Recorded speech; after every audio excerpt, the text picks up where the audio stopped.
खुदावन में पवस्त होते हैं, खुदावन में मजबूत होते हैं, तो हमारी ज़िंदगियां बेशुमार गवाहियों से भर जाती हैं। तो मेरी भी गवाही कुछ यूँ है तो गवाही मेरे लिए बहुत ये बड़ी है, लेकिन कुछ देर से रुकी हुई थी, बोझ था मेरे ऊपर, तो मैं चाह रही थी कि मैं आप सबके सामने शेयर करूं, क्योंकि कलाम खुदा में लिखा है ईमान सुनने से पैदा होता है और सुनना मसीह के कलाम से। जब हम अपनी गवाहियाँ या जो भी खुदावंद हमारी ज़िंदगी में जलाली काम करता है दूसरों के साथ शेयर करते हैं, तो सुनने वालों का ईमान बढ़ता है। हुआ कुछ इस तरह के जब ट्रिप से वापस आए थे, वहाँ से वापस आते ही सेकंड या थर्ड डे जो था, जो मेरी बहनें आप सब जानते हैं कि हम जो दो बहनें हैं वही अपने घर का सर्किट सारा चलाती हैं, देखते हैं। तो उसको ना कुछ प्रॉब्लम्स आए, तो उसने अपनी ना जहाँ पे वो जॉब करती थी वहाँ से रिज़ाइन दे दिया। जब उसने रिज़ाइन दे दिया, नेक्स्ट उसके पास कोई जॉब नहीं थी। कुछ दिन गुजरे तो उसकी जो मैम थी उसने उसका ना वीज़ा भी कैंसिल करवा दिया था।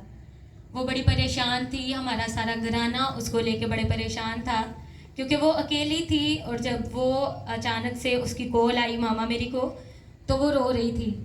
तो मामा मुझे कहते होते कि तुम मुझसे बात नहीं करती, लेकिन ऐसी सिचुएशन से में मुझे किसी से भी बात नहीं की जाती। तो मैं दुआ ज़रूर उसके लिए करती होती थी, लेकिन ये नहीं हिम्मत होती थी कि उसके साथ बात करके उसका दुख बांट लिया जाए। लेकिन पूरी फैमिली ने, हम खुदा में पवस्त रहे। हमने एक अहद किया कि हम रोज़ा रखा करेंगे, खुदावन के हुजूर झुकेंगे। इवन देन छोटे भाई भी मेरे, सब हम रोज़ा रखते थे, खुदावन के हुजूर में दुर्खास्त करते थे, और हम सबका एक ही मकसद होता था। और हमने ये रूटीन शुरू हुई। उसके बाद मेरा भी थोड़ा मसला बन गया, जहाँ पे मैं जॉब करती हूँ वहाँ पे थोड़ा इशू हुआ। मैंने गुस्से में आके मैंने भी उनको कह दिया कि मैंने नहीं आना।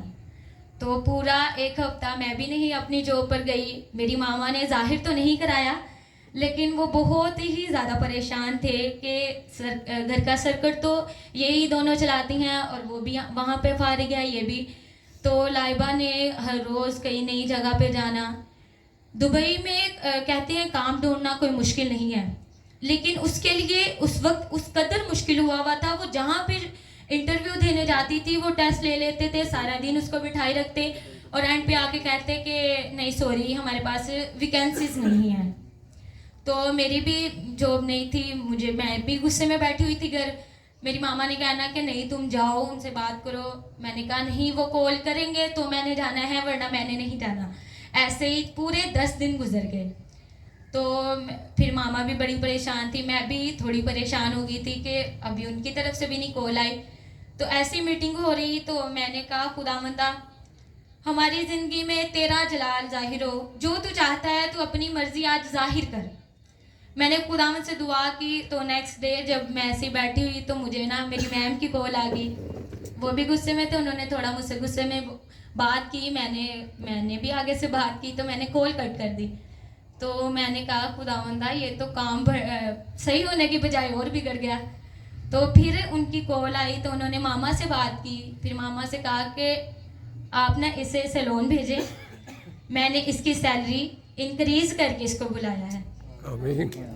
और आप यकीन करें कि जब खुदावंद इज्जत देता है ना, मुझसे बहुत पहले जो लड़कियां हैं, और खुदावंद का शुक्र है कि खुदावंद ने गैर अक़वाम में मुझे इज्जत दी हुई है, जहाँ पर वो इतने सालों तक है ना स्टैंड, मैं 6 सालों में वहाँ स्टैंड हूँ। तो जब सैलरी इंक्रीज होती है, सिर्फ मैम ज़्यादा से ज़्यादा मैक्सिमम भी 2000 3000, मैक्सिमम बहुत भी बढ़ाए तो 5000 बढ़ाती है।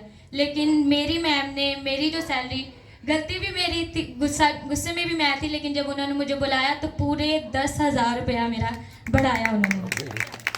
तो उसके बाद जब मैं घर आई तो मामा मेरी ने मुझे बुलाया, कहते मेरे पास बैठो। मैं क्या हाँ जी।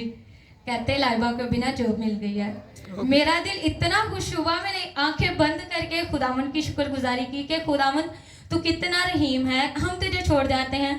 और खुदावन का शुक्र है उसे जॉब मिली और बहुत अच्छी सैलरी के साथ मिली है। तो ये मेरी गवाही थी जो मैं बड़े दिनों से देना चाह रही थी, लेकिन खुदावन की पाक मर्जी थी, आज मुनासिब दिन था तो मैंने आप सबों के साथ शेयर की। इसी तरह खुदावन में पवस्त रहें तो खुदावन अपने बंदों को कभी तन्हा नहीं छोड़ता।